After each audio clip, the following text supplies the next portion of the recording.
This only shows that they absolutely know nothing of Tolkien.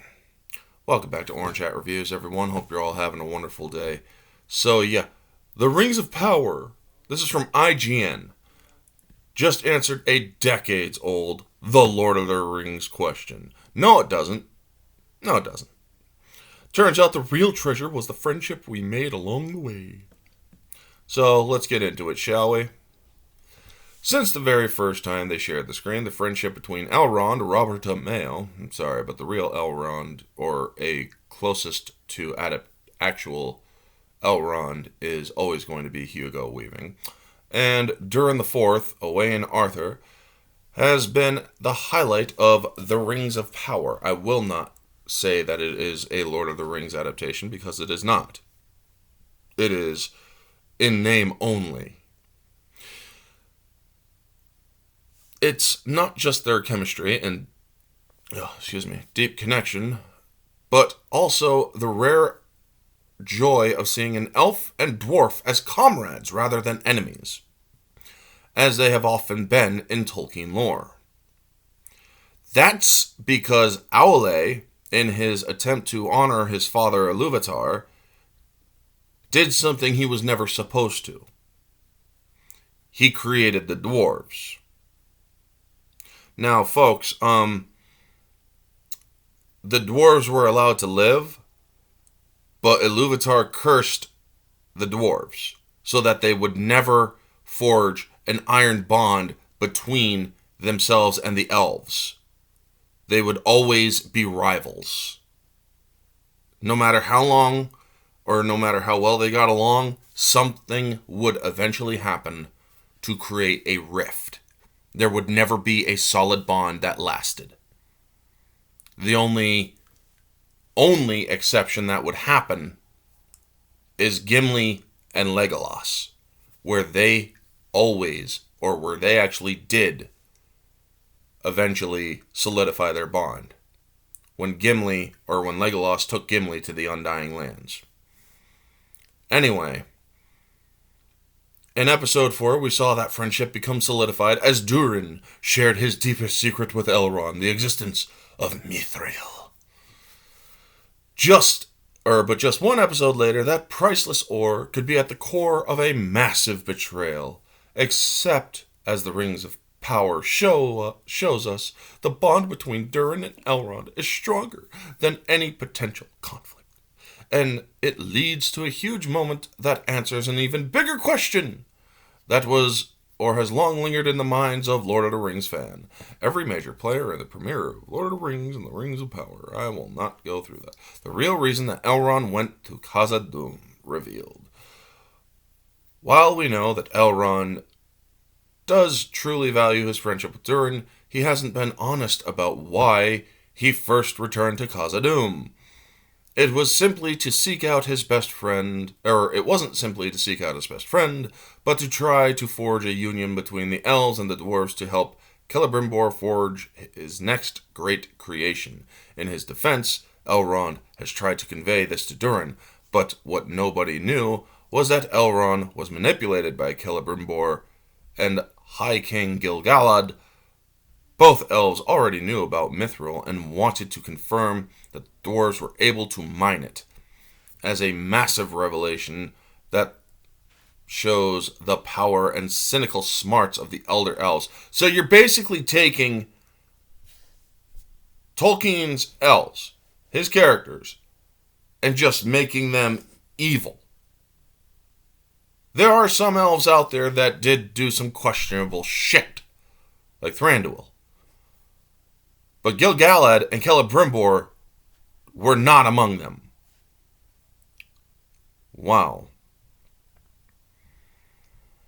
But he once again shows his personal growth and dedication to his relationship with Durin by telling him the truth instantly.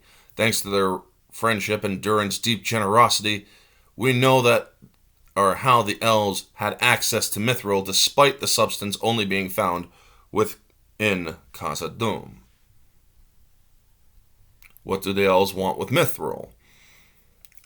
Though we don't know what the elves, or that the elves have possessed Mithril and used it to create numerous things, Celebrimbor reveals to Elrond there's a more drastic reason they need it. After Celebrimbor reveals what he was already aware of, the ore, or that he was already aware of the ore, Elrond asks him if he could be, or if it could be the elves' salvation.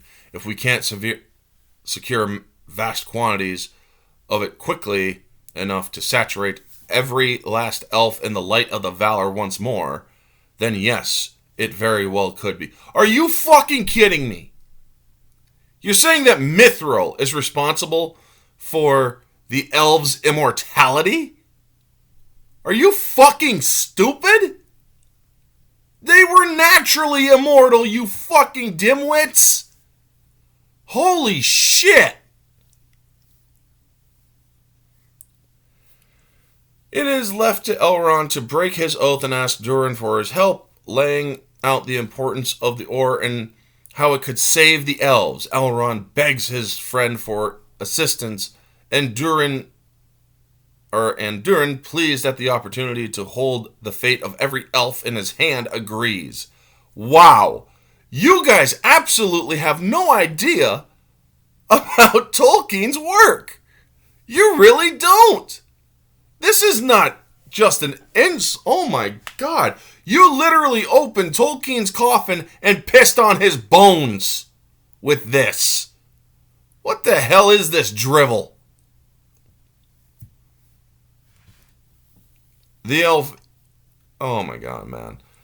This huge moment, not just as we know what Celebrimbor will eventually use Mithril to forge the Rings of Power, but also as this fills a big gap in some classic Lord of the Rings lore. No, it doesn't! This isn't Lord of the Rings lore! And it never will be! Because us Tolkien fans know the real lore. Holy shit, you guys are absolute retards. A decades old, the Lord of the Rings question finally answered.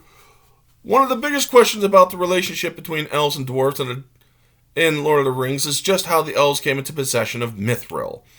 Though in the books, there has been mention of trade with dwarves. Yeah! You think? It's always been unclear how the deal was struck. Maybe because it was left to ambiguity for a reason. It's a vital part of Tolkien lore, as Mithril is incredibly rare and only found in a few locations, one of which was, of course, the Mines of Moria. This episode answers that question and lays the groundwork to expanding on the relationship between elves and dwarves. There is no fucking relationship, you retards. Oh my god. There's a reason why I will not watch this show, folks, and it is because of this retardation. The reason the elves were able to possess the Mithril and create jewelry, armor, artifacts comes down to the one ring, Elrond and Durin's decades-old friendship, except that there was no real evidence that Elrond ever befriended a dwarf.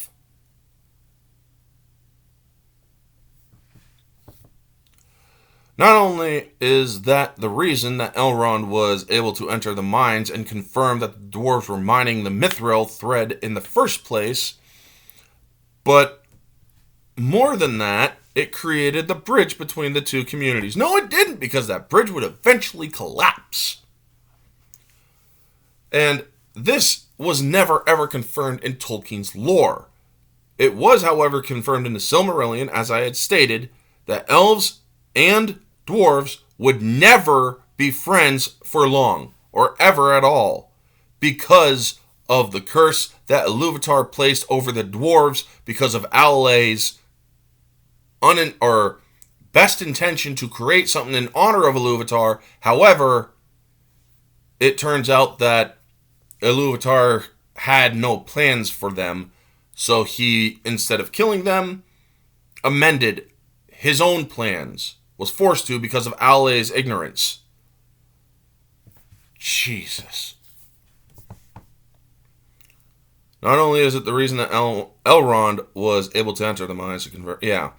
If Elrond hadn't been honest with Durin and told him what the elves wanted, or they would never have been able to access the mithril.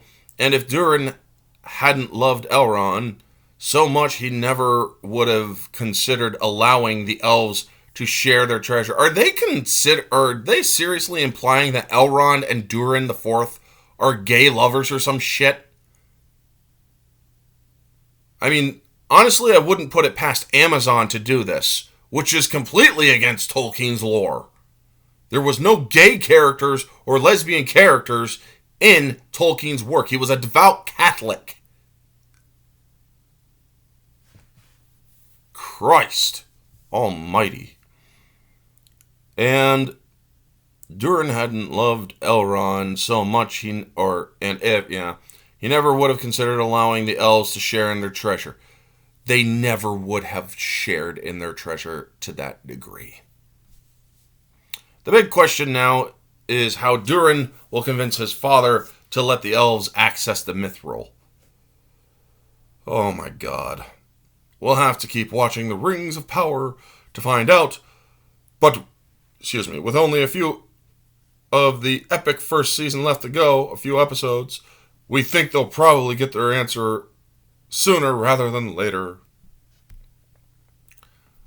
This is absolute retardation. It is a complete this is a desecration to Tolkien.